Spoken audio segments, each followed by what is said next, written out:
So I'm gonna be honest here, today there hasn't really been too much that's happened in the GD community regarding news-related stuff. I asked around a couple people asking if they had any ideas for something for me to cover, and everyone kinda came out empty-handed, but I was informed of one thing that happened recently, and I actually saw it the day before, but forgot the name of the level and who verified it, and so I was informed of that person again, and that's what I want to make today's video on, because it is a very cool verification. And that is in fact the top 60 to 75 extreme distortion, because it was finally verified by Karma. Karma here is a very underrated player with only 500 subscribers, who is one of the best players from Portugal, and has got an extensive repertoire of completions here. We have stuff like Kiyuki, Scoop and Circles, Slaughterhouse, Firework, Minus Dry Sorghum, and this is a very good player. And it's not the first time Karma is getting covered on this channel. We actually already covered Karma in a video very recently, because 2 weeks ago Karma verified another main list in the form of Baseline Chunky, which to my knowledge still isn't rated. And we can see that right after that, just 12 days ago, we started seeing Distortion actually start getting verified with a run of 61% and 60 to 100. I'll show the completion here so you can get a good look of the level before I go into stuff about it,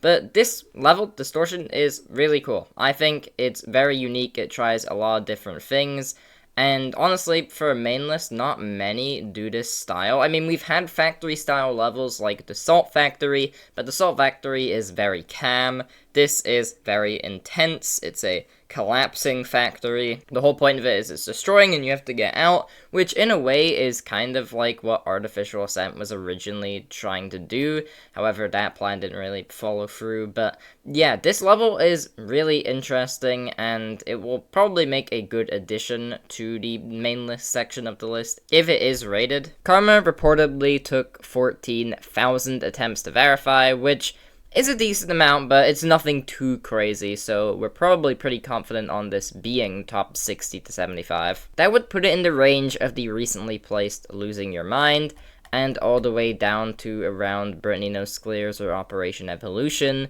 in terms of its difficulty, which this is a very approachable part of the list. I think this is a good addition, because, you know, these levels are the ones that aren't stupidly hard. They're technically, you know, possible by a majority of the people on the demon list. However, they do still pose a bit of a challenge compared to extended list stuff. But fun fact, this was originally not supposed to be low main list. We can see here the mega collab host of this project, Kawansa, or Kaza, I don't know. I'll just say Kaza for simplicity's sake, but basically, we can see that this originally used to be top 25 3 months ago, which would have been a very impressive achievement, but sadly Karma was struggling with it, or I'm assuming that's why, because Karma stated that they heavily nerfed the level and then verified it, and that's why it's in this top 60 to 75 state. Something that interests me is that this level is actually technically a sequel, or a continuation more,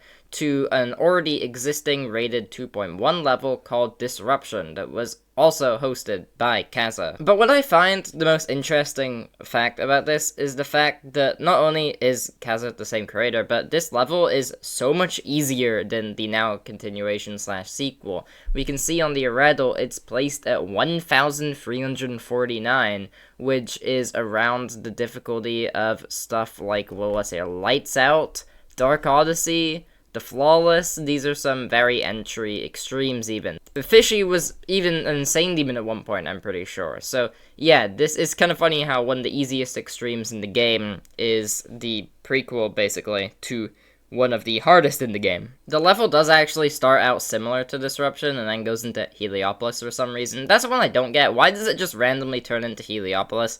I guess a mega collab, but it just seems a bit weird. And this is going to be, I'm assuming, a very flow-based kind of click-sync level. That's kind of what Disruption is. It's a very specific kind of gameplay. Except this one is put to the hardest degree, right? This is some really intense gameplay here. A lot of the clicks are wave, which is similar to Disruption, but it kind of uses a bunch of different game modes. It's not just one. I think a lot of levels we think have more wave than they actually do, just because wave parts are so iconic looking and you have to structure gameplay differently than any other game mode. But yeah, I just think this is a really cool level. Now, from what I know, I think Karma's going to be bringing back the verification for Blood Engine now, which from what I've heard is now top 20. It was originally top 10 3 months ago, but maybe some slight changes happened because now it's apparently top 20. Or maybe it just says top 10 for advertising's sake, right, to get clicks. But still, that is going to be very cool to see. Honestly, Karma just verifies a bunch of really cool stuff. We've covered these before. End, Angel's Trumpet, Baseline Junkie, these are really cool levels, and I think Karma still deserves a bit more attention. I hope that I gave a bit more attention to Karma in my video, but I know a lot of people didn't click on that video, so hopefully this gives a bit more of a mention to Karma, more people check Karma stuff out. But yeah, don't really have much more to say now. I've talked all I wanted to about this level. A bit of a shorter video today, but I don't know, nothing really happened today other than this that's really noteworthy. This didn't even happen today, it was the day before, but I didn't have any content for today. But yeah, thanks for watching all the way through. Don't have much more to say, and peace.